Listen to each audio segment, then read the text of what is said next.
Le secret des côtes mystérieuses. Dans un coin isolé du monde, où la mer et la terre se rencontrent, se trouvait un village tranquille nommé Belle-Rive. Ce village, perché sur les côtes abruptes, était connu pour ses paysages à couper le souffle, des falaises escarpées, des plages de sable doré et des vagues déferlantes. Les habitants de Belle-Rive vivaient en harmonie avec l'océan, respectant ses mystères et ses caprices. Un jour, un jeune homme nommé Julien, un explorateur curieux et passionné par les légendes maritimes, arriva à Belle-Rive. Julien avait entendu parler des côtes mystérieuses du village, où des histoires de trésors perdus et de phénomènes étranges circulaient depuis des générations. Avec une carte ancienne trouvée dans une vieille librairie, il espérait percer les secrets des côtes. Le matin de son arrivée, Julien se promena le long des falaises. Les vagues se brisaient bruyamment contre les rochers, et le bruit des vagues se mêlait aux cris des mouettes qui tournaient au-dessus de lui. Le ciel était d'un bleu éclatant, et le soleil illuminait la mer d'une lumière dorée. Julien commença son exploration en suivant la carte, qui montrait des points d'intérêt le long des côtes. La première étape de son voyage fut une grotte mystérieuse, creusée dans la falaise. L'entrée de la grotte était cachée par des rochers et des algues marines. Avec une lampe de poche, Julien pénétra à l'intérieur, où il découvrit des parois couvertes de dessins anciens, représentant des navires et des cartes maritimes. En continuant son chemin, Julien découvrit une plage cachée, entourée de hautes falaises. Le sable était d'un blanc immaculé et les eaux étaient d'un bleu profond.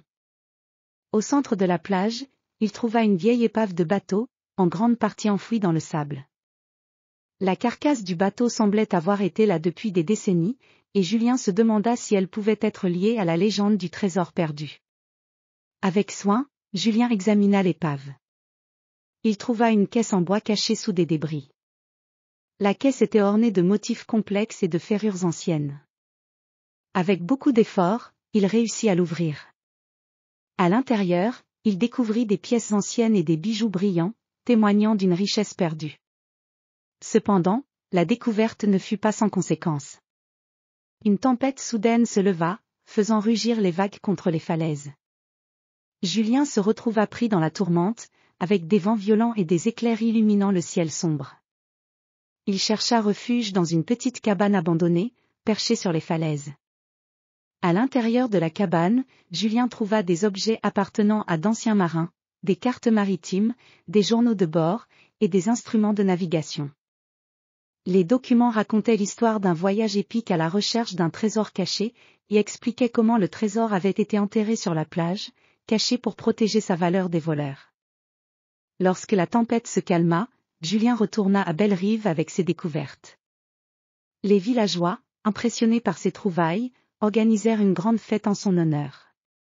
Ils célébrèrent la découverte du trésor et remercièrent Julien pour avoir révélé l'histoire cachée des côtes. Julien décida de partager ses découvertes avec les habitants de Belle-Rive, contribuant ainsi à la préservation des légendes locales et à la protection du patrimoine maritime. Les côtes mystérieuses de Belle-Rive devinrent un lieu de fierté et d'aventure, attirant des explorateurs du monde entier, tous cherchant à percer les secrets cachés des rivages sauvages.